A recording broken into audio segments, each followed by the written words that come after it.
Start करते हैं। Class को भी कम लोग कनेक्ट हुए हैं, लेकिन फिर भी स्टार्ट कर देते हैं। काफ़ी व्यस्तता के बाद टाइम थोड़ा सा मिला है क्लास के लिए। क्योंकि 2-3 दिन हो गए हैं क्लास हुए बिना, और ऊपर से अभी जो फेस्टिवल है वो एक्सपेंड होते हुए दिख रहे हैं। कल भैया दूज नहीं है, शायद परसों रहेगी, तो कल भी हम लोग क्लास करेंगे। परसों शायद ना हो, लेकिन कल क्लास हाँ रहेगी, इसलिए मैंने थोड़ा टाइम आज निकाला है क्लास के लिए। अभी पहले हम नेजल पोलिपस को डिस्कस करते हैं। नेजल पोलिप्स इसको क्या ट्रीटमेंट हम दे सकते हैं। ये छोटी छोटी डिजीज ही हैं, मिलाज्मा है। इससे पहले थोड़ा सा स्किन के बारे में बताऊंगा आपको। कुछ मैंने ऑलरेडी बता दिया, कुछ और थोड़ा डिटेल में बताएंगे। अब नेजल पोलिप्स को अगर हम समझे पैथोफिजियोलॉजी के अकॉर्डिंग, तो नेजल पोलिप्स के कारण बहुत सारे हो सकते हैं, अलग अलग। पहले इथियोलॉजी की अगर बात करें, तो लगातार वायरस इन्फेक्शन की वजह से हो सकता है, मतलब कंटिन्यूअस जो वायरल फ्लू है। माइक किसका ऑन है? प्लीज माइक ऑफ करिए।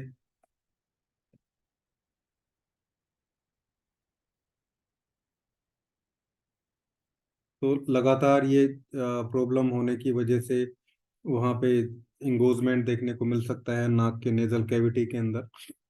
इसके अलावा बैक्टीरियल इन्फेक्शन और फंगल इन्फेक्शन की वजह से भी, ये मतलब ये लोग जिनको बार बार वायरल बैक्टीरियल या फंगस जैसे फंगल इन्फेक्शन जैसे देखने को मिलते हैं, ये ज़्यादा प्रोन होते हैं पोलिप्स डेवलप होने के। और आप लोगों के पास जो पेशेंट आएंगे, आप उनसे बात करेंगे, उनका थोड़ा बैकग्राउंड देखेंगे, तो आपको पता चलेगा कि उनको स्टार्टिंग से ही फ्रॉम बर्थ या फ्रॉम चाइल्डहुड से ही उन लोगों को ये प्रॉब्लम रहेगी। हर सीजन चेंज होने पे नेजल इन्फेक्शन, हर सीजन चेंज होने पे एलर्जिक राइनाइटिस, ऐसी प्रॉब्लम कंटिन्यूस उन लोगों को देखने को मिलती है। अब ये जो प्रॉब्लम है, जो चीज़ें मैंने अभी बताई हैं आप लोगों को, एक्चुअल इसमें होता क्या है?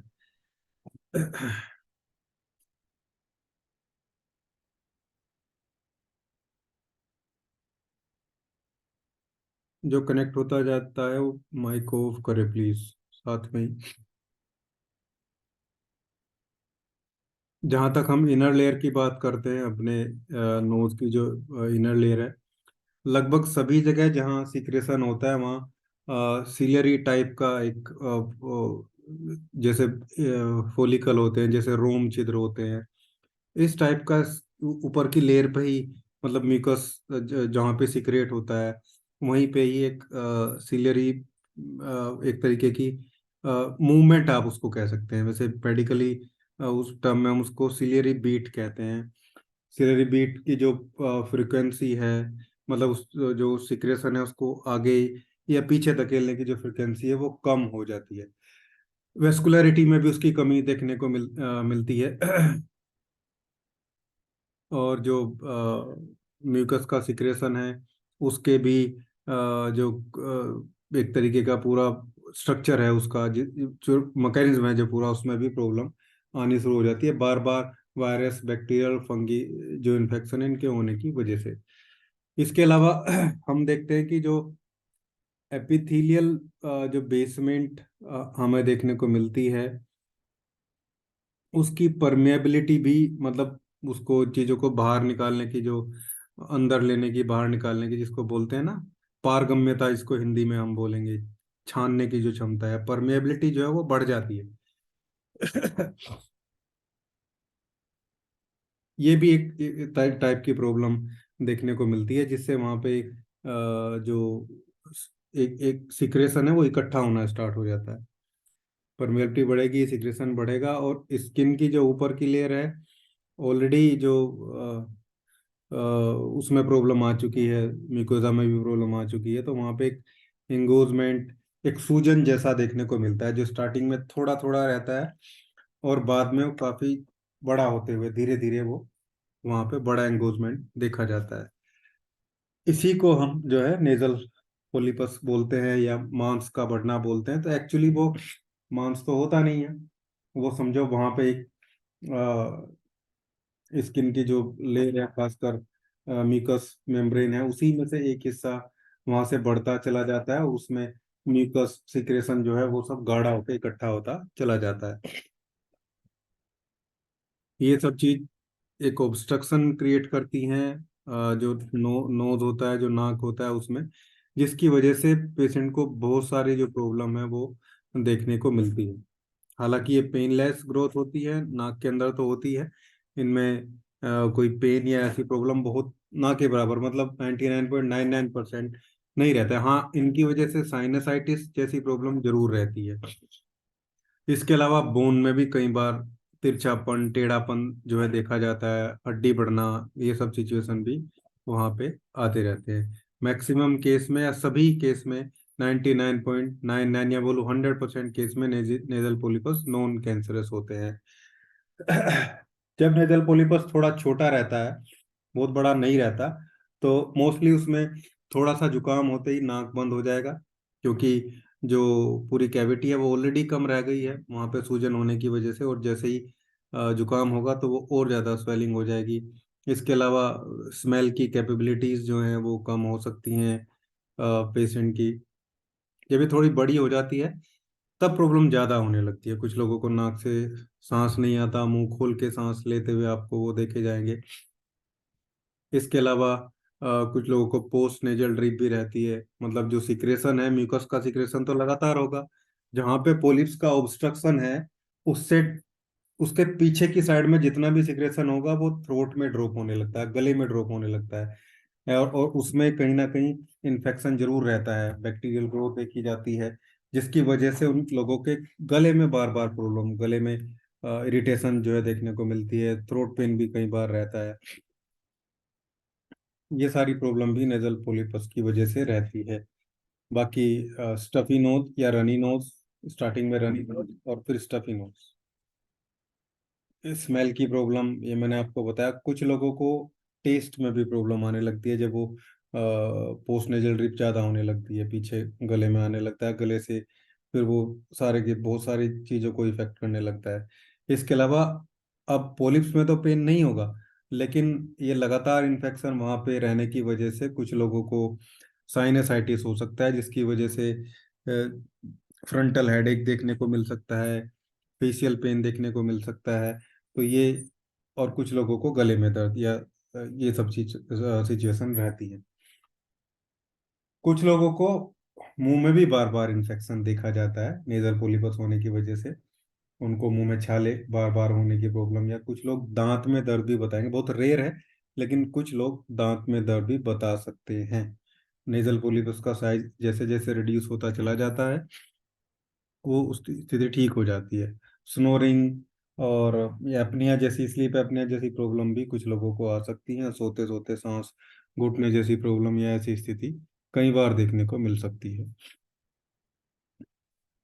कारण मैंने बताया, बार बार नेजल पोलिप्स, बार बार एलर्जी का इन्फेक्शन होना, मतलब एलर्जी होना, बार बार फ्लू, ये सारी चीजें होते रहना, बैक्टीरियल इन्फेक्शन, वायरस इन्फेक्शन, या फंजाई या जिसको डस्ट वगैरह से एलर्जी है वो भी।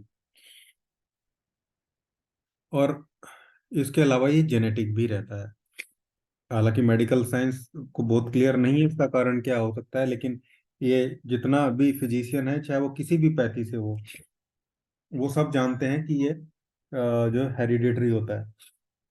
कम से कम सैकड़ों पेशेंट मैंने ऐसे देख लिए जो, जिनको नेजल पोलिपस है और आगे उनके बेटे को है या उनके पिताजी को था, बच्चा है तो उसके पिताजी को था, और बड़ा है तो उसके बेटे को भी वही सेम प्रॉब्लम है, यह स्टार्ट हो गई है। इसके अलावा विटामिन डी जिन लोगों में कम रहता है उनको भी प्रॉब्लम जो है वो बार बार देखी जाती है। ये प्रॉब्लम, इस टाइप की सिचुएशन, विटामिन डी कम होने से बार बार जो है वो ये नेजल की जो एलर्जी के इन्फेक्शन है ये भी काफ़ी रहते हैं। तो न्यूट्रिशनल न्यूट्रिशनल सपोर्ट में हमें इसमें ध्यान रखना है विटामिन डी का, और सी का भी ध्यान रखेंगे, इससे जो बार बार इन्फेक्शन कैच करने की प्रॉब्लम है वो थोड़ी कम रहती है। डी और सी मैंने बताया सप्लीमेंट है, जहाँ जिन सोर्स से भी मिल सकते हैं वो सोर्स आप पेशेंट को खाने के लिए बोलिए।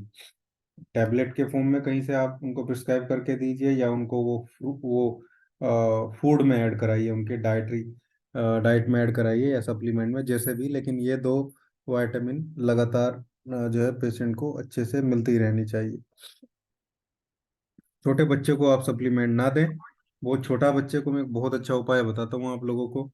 छोटे बच्चे को पोलिप्स हैं, अभी सर्दियां भी आ रही हैं, उनके माँ बाप को बोलिए कि इस बच्चे को आ, हाथ लगभग 80% बिना कपड़े के, और पैर भी लगभग 80% बिना कपड़े के, जो है सुबह सुबह की धूप में बिठाइए। बहुत तेज धूप में कपड़ों के साथ बैठ सकते हैं दोपहर को या जैसे भी, लेकिन थोड़े धूप के दर्शन कराइए, सुबह सुबह कराएंगे तो ज़्यादा अच्छा रहेगा। उसमें अल्ट्रावायलेट जो इंटेंसिटी है वो थोड़ी कम रहती है। ऐसा कराने से भी ये डेफिशिएंसी जो है पूरी हो जाती है। और हाँ, बच्चे को सप्लीमेंट देने की जरूरत है ही नहीं, वो सब यहीं से सिचुएशन हो जाता है। बाकी वो सारी चीज़ें मैनेज करिए जिससे उसकी प्रॉब्लम जो है वो वर्स होती है, खराब होती है। वो पेशेंट बताएगा उसको, जो फूड रिस्ट्रिक्शन है वो कराइए। सारे फूड रिस्ट्रिक्शन करानी जरूरी है, अदरवाइज उसको प्रॉब्लम होगी। अभी जैसे हम देख रहे हैं कि खासकर एनसीआर रीजन में जो पोल्यूशन बहुत ज़्यादा बढ़ रहा है, उस सिचुएशन में काफ़ी केसेस ऐसे देखने को मिलेंगे जिनको, जो पोलिप्स को मैनेज कर रहे थे उनके केस बढ़ जाएंगे।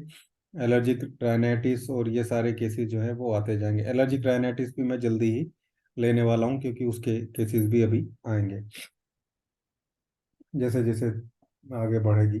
और ये पोल्यूटेड इन्वायरमेंट में खासकर ज़्यादा देखने को मिलता है। या धूल वाली सिचुएशन भी हम सर्दी में देखते हैं, ज़्यादा रहती है, क्योंकि इतनी बारिश तो नहीं होती है। कंस्ट्रक्शन का काम भी लगातार चलता रहता है, और कंस्ट्रक्शन ज़्यादा खतरनाक है। कंस्ट्रक्शन की जो पार्टिकल्स हैं, जो धूल हैं, वो सबसे ज़्यादा खतरनाक चीज़ें हैं। अब बारिश ना होने की वजह से वो लगातार एटमॉस्फेयर में ही रहते हैं, या जितनी भी धूल है वो मैक्सिमम एटमॉस्फेयर में सर्दियों में देखने को मिलती है। तो उसका भी ध्यान रखना है। इसके अलावा स्मोक वगैरह ये सब तो चल ही रहा है।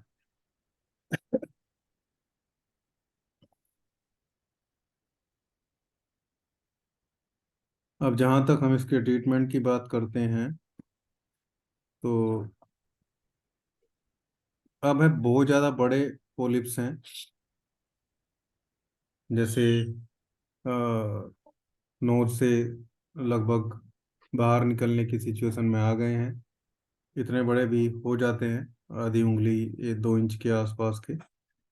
उनको ठीक होने में बहुत ज़्यादा टाइम लग सकता है, रिड्यूस होने स्टार्ट हो जाते हैं, लेकिन अ, मैं बोलूँगा कि उन लोगों को तो सर्जरी की तरफ ही पहले चले जाना चाहिए, क्योंकि नहीं तो अदरवाइज उनको अस्थमा या ऐसी चीज़ होने की समस्या रहती है। उसके बाद उनको ट्रीटमेंट स्टार्ट करना है, क्योंकि ये रिकरेंट होते हैं, वापस फिर आएंगे। हाँ, लेकिन नॉर्मल ऑब्स्ट्रक्शन है, पोलिप्स हैं, बड़े हुए भी हैं, लटके हुए भी हैं, कोई दिक्कत नहीं है, अंदर है, थोड़ा बहुत पैसेज खुला हुआ है, ये सारे केस जो है आराम से ट्रीट हो जाते हैं। यानी कि आप समझिए कि 90% के आसपास नेजल पोलिपस के जो केस हैं वो क्यूरेबल हैं, ट्रीट होते हैं और ठीक होते हैं, 100% क्योर होते हैं। 10% बहुत बड़े पोलिप्स हैं, उनकी मैं बात कर रहा हूँ केवल। अब इसमें बहुत इंपॉर्टेंट रोल प्ले करेगा हमारा वैन वन।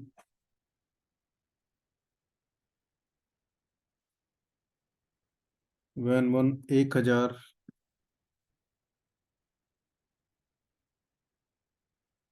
सिंगल डोज अपने क्लिनिक पे दीजिए।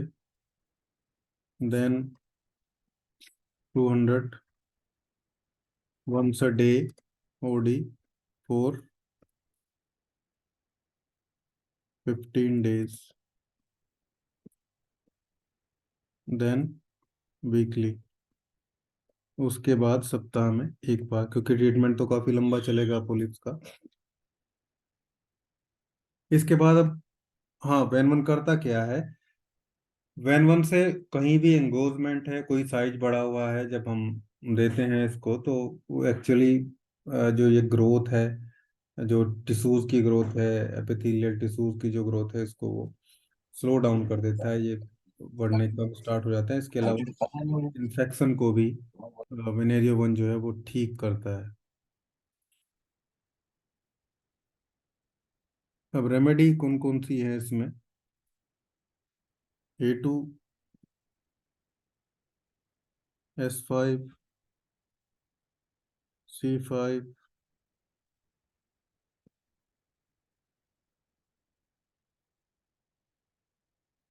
P1, P2, GE, C4 भी काम आता है। फेब्रिफिको 1,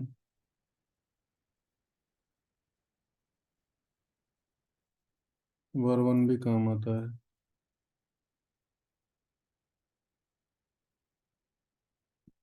ये इम्पोर्टेंट रेमेडीज हैं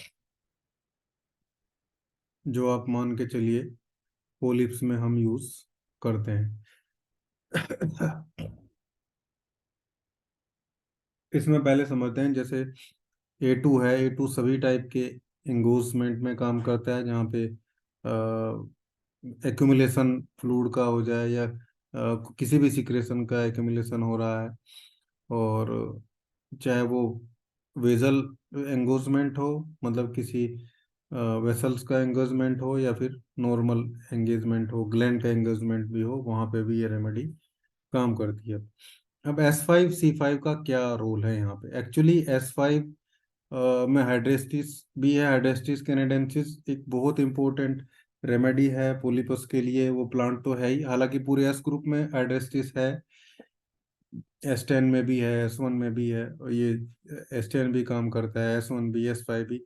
रेमेडी तो सारी काम करेगी, लेकिन S5 C5 का जो कॉम्बिनेशन है, ये बहुत अच्छे से एंटी बैक्टीरियल के तरीके से काम करता है, एंटीवायरल के तरीके से काम करता है।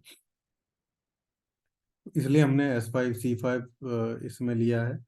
और दूसरा, जब C5 के साथ हम यूज़ करते हैं A2 को, C5 को और G को भी, तो ये भी ग्रोथ के लिए है।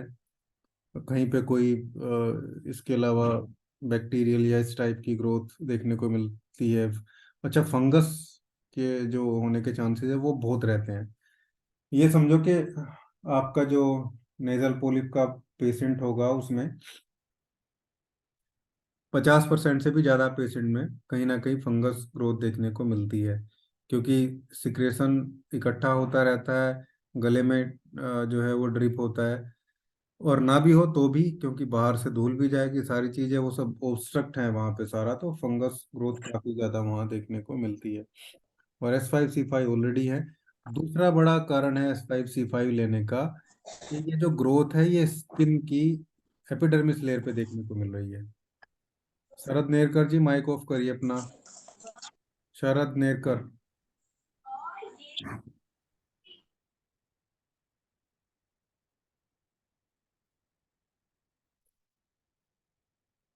ये स्किन की अपर लेयर पे एक ग्रोथ देखने को मिल रही है, जो मिकस मेम्ब्रेन है, ये भी वहाँ, क्योंकि अगर हम उस पर्टिकुलर एरिया की बात करें, वहाँ जिस जगह ये हो रहा है इंटरनल लेयर में, हालांकि स्किन की लेयर ऊपर की साइड होती है, लेकिन फिर भी इंटरनल म्यूकस मेम्ब्रेन पे भी यहाँ पे S5 C5 उसी तरीके से हम यूज करते हैं। जैसे इनर लेयर है, वैसे ही खासकर नेजल कैविटी की इनर लेयर भी वैसे ही काम करती है।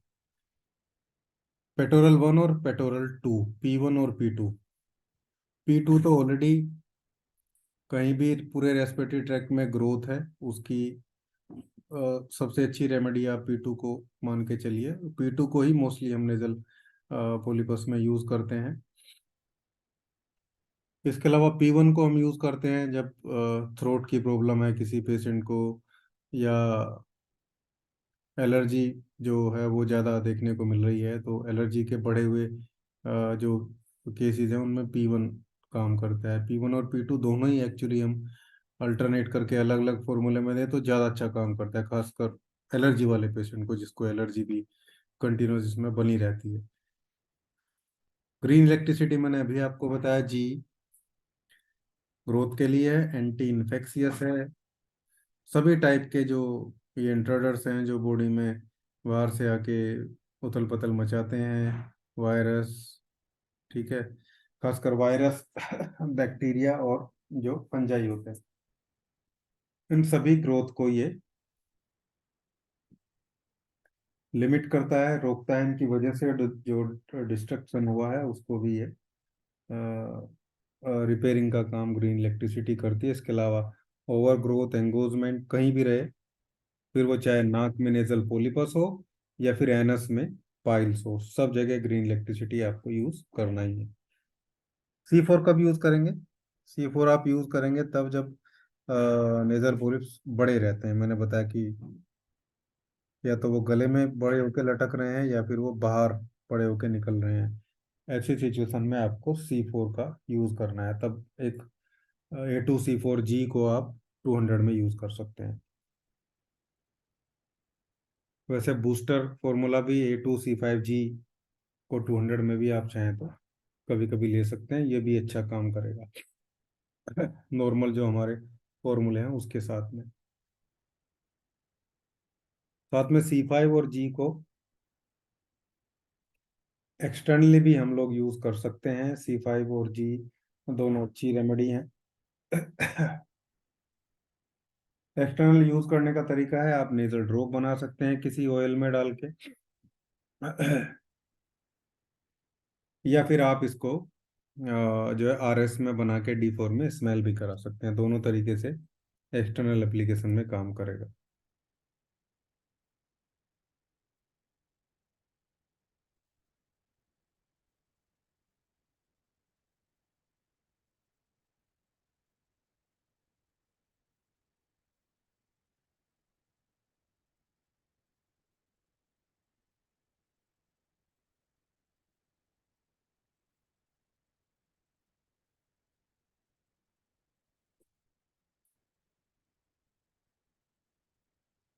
चलिए, फॉर्मूला में यूज करते हैं।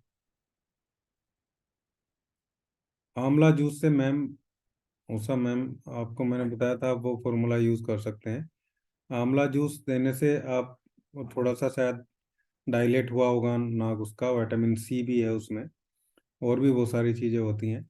लेकिन कई बार कुछ सब लोगों को नहीं दिया जा सकता, कुछ लोगों को आंवला जूस देने से और प्रॉब्लम बढ़ जाती है, म्यूकस मेम्ब्रेन का सिक्रेशन बढ़ जाता है कुछ लोगों का तो ट्रीटमेंट तो रेमेडी ही है। हाँ, आंवला लेकिन अच्छी चीज़ है ऐसे लोगों को जिनको एलर्जी रहती है किसी भी फॉर्म में। बहुत सारी फॉर्म है उसकी, डायरेक्ट ना दे के किसी भी तरीके से यूज किया जा सकता है।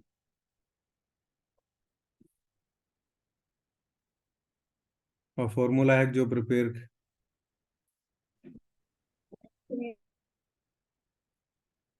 मैं बता रहा हूँ आप लोगों को, ये हर केस में इफेक्टिव होगा। हर नेजल पोलिपस के केस में आप इसको दे सकते हैं। A2 P2 S5 C5 F1 और G D6 में देंगे। अनिता जी माइक ऑफ करिए अपना।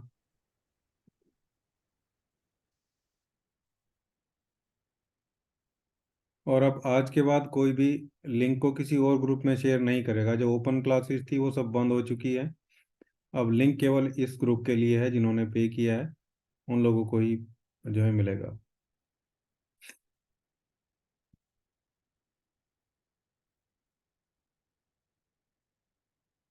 A2 P2 S5 C5 F1 और जी D6 में बनाना है भाई। 30 ml में 30 ड्रॉप ऐड करनी है लगभग। तो कितने कितने ड्रॉप लेंगे? A2 के D3 से 6 ड्रॉप ऐड करेंगे। P2 को थोड़ा कम रखेंगे। P2 मैक्सिमम लाइटर में लेना है, मैंने पहले ही बताया था फर्स्ट ग्रुप में जब पढ़ाया लोगों को। P2 को हम मैक्सिमम लाइटर वे पे जाके ही यूज करते हैं। तो इसको केवल 1 ड्रॉप ऐड करना है D3 से, और आपके पास D3 नहीं तो D4 से P2 को ऐड कर सकते हैं।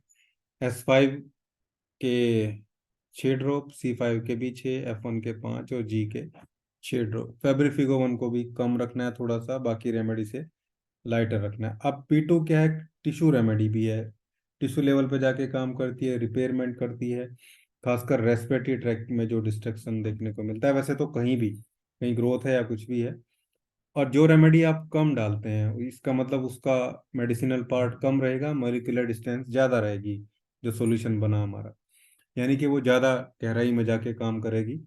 तो F1 को भी हमें, क्योंकि नर्वस सिस्टम के लेवल तक भी पहुंचाना है, इसके अलावा बुखार जुकाम ये सब चीज़ ना रहे, उस पर भी F1 जितना लाइटर रहे उतना अच्छे तरीके से काम करता है। तो फेब्रिफ्यूगो 1 यहाँ इस सिचुएशन में बहुत अच्छी रेमेडी बन जाती है। ये आपके पास C11 बना हुआ है, तो C11G और P2 भी आप उसमें दे सकते हैं, ये भी वही चीज़ है। तो ये फॉर्मूला आप यूज़ करिए पेशेंट के लिए। 10-10 बूंदे दिन में 3 बार बड़े लोगों को देनी है, और वही एज के अकॉर्डिंग डोज को आप कर देंगे। छोटा बच्चा है, 5 साल से नीचे है तो 3 साल से नीचे है तो 1 ड्रॉप, 3 से 5 साल है तो 2 से 4 ड्रॉप, 5 साल से 10 साल है तो 5 से 6 ड्रॉप, 5 6 7 ड्रॉप, और 10 साल से ऊपर को आप एडल्ट वाली डोज ही दे सकते हैं। नेजिल पोलिपस के केस में 10-10 बूंदे दिन में 3 बार। इसके अलावा C5 और जी को D4 में नेजल ड्रॉप या स्मेल। ये इसलिए बोल रहा हूँ कि कुछ लोगों को नेजल ड्रॉप, अच्छा नेजल ड्रॉप सलाइन वाटर में आप देंगे, उसमें दे सकते हैं बना के, सलाइन वाटर जो आता है प्योर डिस्टिल वाटर में दे सकते हैं। लेकिन कुछ लोगों की तकलीफ बढ़ जाती है नाक में 1-2 ड्रॉप ऐसे पानी की डालने से, तो आप लोग उसको ऑयल में भी बना सकते हैं। अदरवाइज सिंपल सा आप जो है स्मेल भी करा सकते हैं। D4 में RS में बनेगा, लेकिन स्मेल के लिए D3 से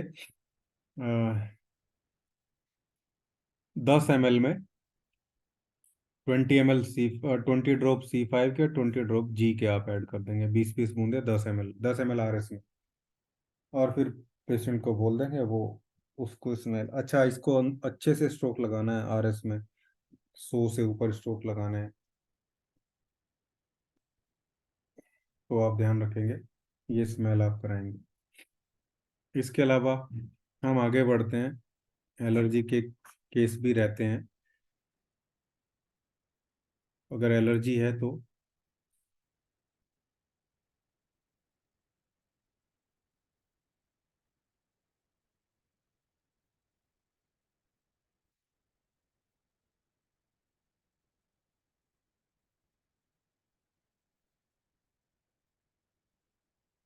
स्ट्रोक मीन्स, नवदीप जी, अच्छा मेरी थोड़ी तबीयत खराब है, जुकाम वगैरह हो रहा है, मैं सोच रहा हूँ फर्स्ट हाफ में ही कर देता हूँ, बोलने में तकलीफ हो रही है। स्ट्रोक मीन्स है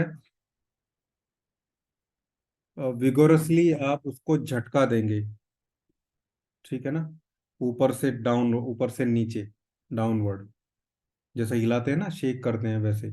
शेक करने का मतलब तो फ्रिक्वेंसी ज़्यादा रहती है, कम फ्रिक्वेंसी पे बोतल में दवाई डालने के बाद जब आप 100 टाइम्स उसको हिलाते हैं, तो एक जो जो मॉलिक्यूल्स हैं वो जब आपस में उनमें घर्षण होता है, आपस में वो रगड़े जाते हैं एक दूसरे के साथ में, फ्रिक्शन जब उनमें होता है, तो एक डायनेमिक एनर्जी वहाँ सॉल्यूशन में आ जाती है, उससे वो चार्ज हो जाते हैं, पूरा सॉल्यूशन चार्ज हो जाता है, मेडिसिनल इफेक्ट उसमें आ जाता है। तो ये चीज़ है, ये इसलिए आपको इसमें करना है ताकि अच्छे से वो मिल जाए, उसको स्ट्रोक बोलते हैं। पोटेंसी भी ऐसे ही बनाई जाती है। हाँ अगर एलर्जी है पेशेंट को तो, हालांकि मैं सोच रहा था कि स्किन और स्किन की थोड़ी सी चीज़ें बता के फिर मेलाज्मा के बारे में बताऊं, लेकिन शायद उतना बोलने में मुझे दिक्कत हो रही है।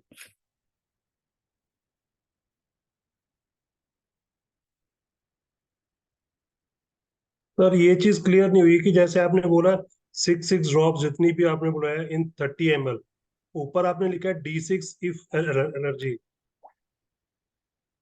तो इसको सीक्वेंशियली D6 बनाएं या इसके हिसाब से करके चलें? इफ एलर्जी तो ये फॉर्मूला भी पेशेंट को देना है, H10 A3 C13 P1 D6 में बना के देना है। D6 में बनेगा जब 30 ml में 30 ड्रॉप पड़ेगी तब बनेगा ना। तो 30 ml में 30 ड्रॉप पड़ेंगी इस रेशियो में, ये 30 ड्रॉप ही तो है टोटल। सर ये मैंने यहाँ पे D6 बनाने का तरीका भी बता दिया आपको। डायरेक्ट बन गया ना सर ये तो फिर? हाँ, अगर मतलब आपके दोनों में पास, से कोई भी फॉलो कर सकते हैं हम? हाँ अगर आपके पास D6 बना हुआ है तो आप इनको इक्वली मिक्स करेंगे आपस में, इसी रेशो में। समझ गए? मान लो आपके ठीक है पास सर। D6 की बोतल बनी रखी है ऑलरेडी, तो आप एक 30 ml की खाली बोतल में 6 ml H10 लेंगे, 6 ml A3, 6 ml C13, 4 ml P1, 2 ml Varman और 6 ml D6 से, अगर ऑलरेडी जी बना सर। रखा है तो। ऑलरेडी बना रखा है तो, नहीं बना रखा है तो ये डायरेक्ट मेथड है। यहाँ भी ऐसे ही है, ये डायरेक्ट मेथड है। अगर आपके पास ऑलरेडी D6 का डाइल्यूशन आपने बना के रखा हुआ है तो D6 से ही लेंगे, पेशेंट को D6 ही देना है ना। तो 6 ml A2 P1 6